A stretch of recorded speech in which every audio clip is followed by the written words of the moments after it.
कामचोर देवरानी। एक बार की बात है, सुषमा अपने पूरे परिवार के साथ खुशी खुशी मोहन नगर में रहती थी। उसकी 2 बहुएं थी, पल्लवी और शिवानी। एक दिन दोनों बहुएं रसोई में काम कर रही होती है कि तभी उनकी सास सुषमा उन्हें बुलाती है। अरे बहू, जरा इधर तो आना। शिवानी, जरा जाकर देखना सासू माँ क्या कह रही हैं। दीदी आप ही देख लो ना जाकर, आपको भी तो सुनाई दे रहा है। अरे मैं आटा गूंद रही हूँ ना, तुम चली जाओ।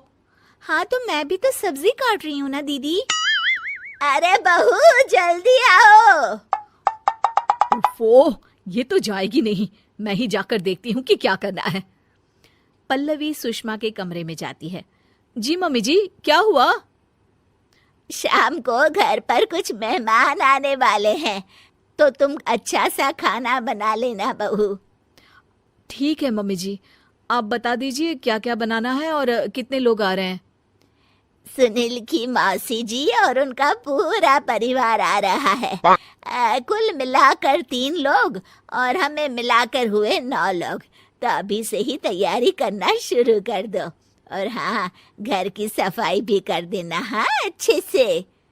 जी मम्मी जी, सब काम हो जाएगा, आप चिंता मत कीजिए। पल्लवी शिवानी को घर में मेहमान आने वाले हैं इसके बारे में बताती है। क्या 9 लोगों का खाना बनाना होगा, घर की सफाई करनी है? बाप रे, सासू माँ ने तो हमें घर की नौकरानी ही समझ कर रखा है। ऐसा नहीं बोलते शिवानी, हम इस घर की बहू हैं और घर के काम करना हमारा फर्ज है। दीदी तो है ही सासू माँ की चमची, जब देखो सासू माँ सासू माँ। मैं तो इतना सारा काम नहीं करने वाली। शिवानी कपड़े लेकर गमला साफ कर रही होती है और चक्कर आने का नाटक करने लगती है। मेरा सर चकरा रहा है। तभी वहां पल्लवी और सासू माँ जाते हैं। अरे बहू, क्या हो गया तुम्हें? मम्मी जी, बहुत तेज सर में दर्द हो रहा है। तुम एक काम करो शिवानी, आराम कर लो। नहीं नहीं दीदी, घर में मेहमान आने वाले हैं, मुझे आपकी मदद करनी चाहिए। अरे कोई बात नहीं शिवानी, तुम आराम कर लो, मैं सब काम कर लूंगी। ठीक है दीदी, अगर आप इतना कह रही हैं तो आराम कर लेती हूँ। शिवानी आराम से अपने कमरे में मैगजीन पढ़ रही होती है। इसे कहते हैं आराम की जिंदगी। इतना सारा काम। चलो, सारा काम खत्म हो गया, शिवानी को देख आती हूँ। शिवानी अपने कमरे में ईयरफोन में गाने सुनते सुनते सो जाती है और उसके साइड में मैगजीन भी रखी होती है। पल्लवी वहां आ जाती है और वो सब देखती है। ओहो, तो मतलब सब काम चोरी का बहाना था। अभी बताती हूँ इसको। घर का सारा काम मुझे करना पड़ा और ये महारानी यहाँ मैगजीन पढ़ रही है, गाने सुन रही है।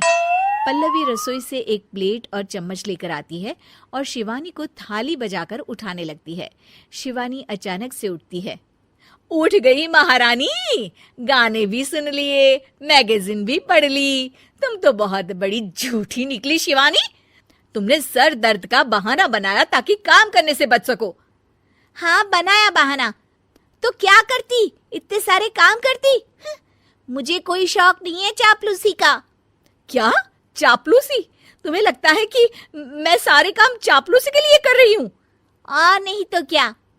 तभी वहां सासू माँ आ जाती हैं। अरे बहू, वो लोग बस आने ही वाले हैं, तुम तैयारियां कर लो। जी सासू माँ, तुझे तो मैं बाद में देखती हूँ। सब खाना खाने बैठते हैं और खाना शुरू करते हैं। तभी सुनील की मौसी बोलती है। वाह भाई वाह, खाना तो बहुत ही अच्छा बना है सुषमा जी, एक एक चीज में क्या स्वाद है। ये सुनकर शिवानी मुंह बना लेती है। उसे अपनी जेठानी की इतनी तारीफ रास नहीं आती। आपकी बहुएं तो बहुत ही अच्छा खाना बनाती हैं। हाँ बनाती तो दोनों ही अच्छा है, पर आज ना ये सारा खाना बड़ी बहू ने बनाया है। छोटी बहू की तबीयत ठीक नहीं थी, सो इसलिए। मानना पड़ेगा सुषमा जी, आपकी बड़ी बहू तो बहुत ही गुणवान है।